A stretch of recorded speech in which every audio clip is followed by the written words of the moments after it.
Saudara-saudariku yang terkasih, hari ini Senin 4 Juli 2022.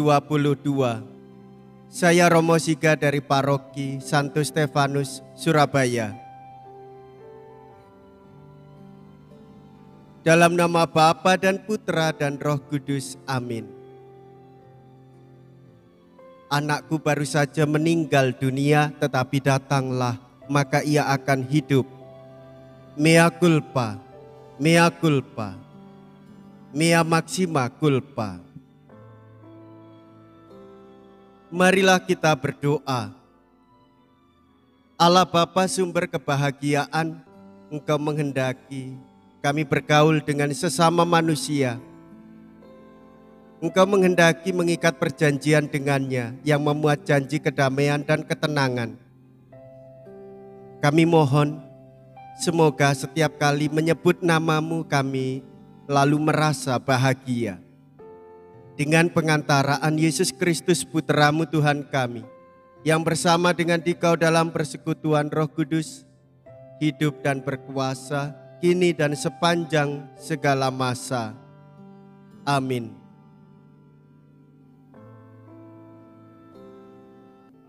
Tuhan bersamamu dan bersama rohmu.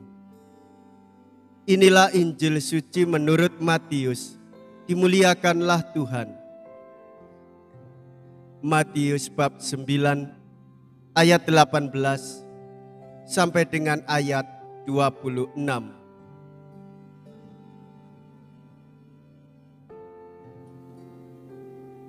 Sekali peristiwa datanglah kepada Yesus seorang kepala rumah ibadat.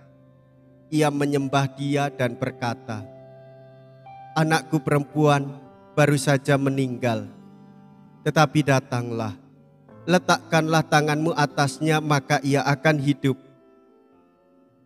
Lalu Yesus pun bangun dan bersama murid-muridnya mengikuti orang itu. Pada waktu itu seorang perempuan yang sudah 12 tahun lamanya menderita pendarahan maju mendekati Yesus dari belakang dan menjamah jumbai jubahnya. Karena katanya dalam hati, "Asal kujamah saja jubahnya, aku akan sembuh." Tetapi Yesus berpaling dan memandang dia serta berkata, "Teguhkanlah hatimu, hai anakku, imanmu telah menyelamatkan dikau." Maka sejak saat itu, sembuhlah perempuan itu. Ketika Yesus tiba di rumah kepala rumah ibadat itu dan melihat peniup-peniup seruling serta orang banyak yang ribut, berkatalah Ia, "Pergilah, karena anak ini tidak mati tetapi tidur." Tetapi mereka mentertawakan Dia. Setelah orang banyak itu diusir, Yesus masuk. Dipegangnya tangan si anak itu, lalu bangkitlah anak itu, maka tersiarlah kabar tentang hal itu ke seluruh daerah. Demikianlah sabda Tuhan. Terpujilah Kristus. Saudara-saudariku yang terkasih, kita telah mengetahui bersama Yesus berkeliling berbuat baik dan menyembuhkan. Dan di mana Ia menjumpai iman, Ia menyembuhkan orang sakit dan membangkitkan orang mati. Saudara-saudariku yang terkasih, kita sebagai orang-orang yang beriman, hendaknya iman kita harus diwujud nyatakan di dalam setiap perbuatan. Sebagai orang beriman, perbuatan kita harus berdasarkan iman kepada Tuhan Yesus Kristus. Kita telah mengetahui bersama, kepala rumah ibadat itu imannya kepada Yesus membuat dia datang kepadanya dan menyembahnya, bersyukur di hadapan Yesus dengan kepasrahan dan harapan. Kita tahu juga perempuan yang sedang sakit pendarahan 12 tahun lamanya. Ia percaya kepada Yesus, ia datang kepada Yesus dan menjamah jumbai jubah Yesus.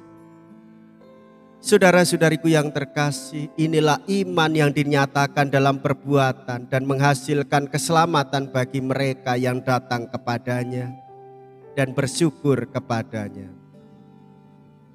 Hendaklah kita melakukan hal-hal yang sama, beriman kepada Yesus dan melakukan perbuatan-perbuatan iman, karena Tuhan Yesus lebih dahulu mengasihi kita dan menyelamatkan kita.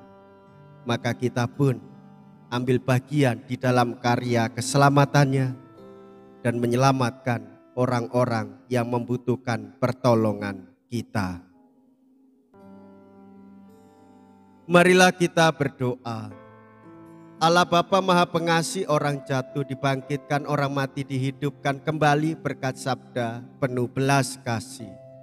Semoga kami mengimani benar segala sabda yang tertulis mengenai Dikau dengan pengantaraan Kristus Tuhan kami. Amin. Tuhan beserta kita, sekarang dan selama-lamanya. Semoga Allah yang Maha Kuasa memberkati saudara sekalian, Bapa dan Putra dan Roh Kudus. Amin. Saudara-saudariku yang terkasih, pergilah. Ibadat sabda sudah selesai. Syukur kepada Allah.